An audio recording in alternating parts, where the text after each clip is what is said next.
Hello guys, this is Ariana once more. I'm going to be answering the question about a second home and what is the requirements that you need to obtain a second home. Um, in order to obtain a second home, it varies from bank to bank as the requirements for funding.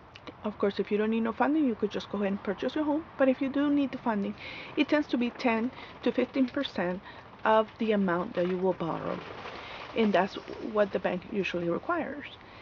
Now, plus your closing costs, where you can negotiate with the seller as to who's going to pay what.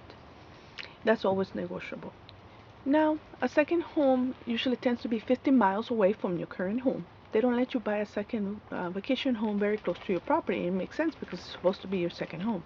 Now, most people would like to go in using the second home option as an investment property because sometimes they would like to use the property part of the time and rent it out part of the year, or plainly just for more income, but they don't have the option of buying as investors because investors require 20 to 25% down, and that's a lot more money.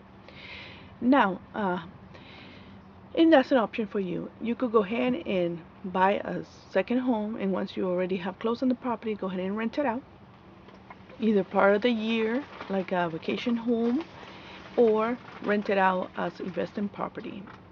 And now, next time you want to buy another property, let's say an investment property, then you will need, um, and it's not going to be a problem. All you need to do is show that that current home that you have is rented, that you are getting income from that, and you can prove it. And then also, on your current property, if you're still financing it. I think the limit the bank has is 4 properties that they finance, up to 4 properties, but it varies. Depends on the state, depends on the bank. But the limit tends to be 4 if you're financing. Of course, if you're not financing, is whatever you want.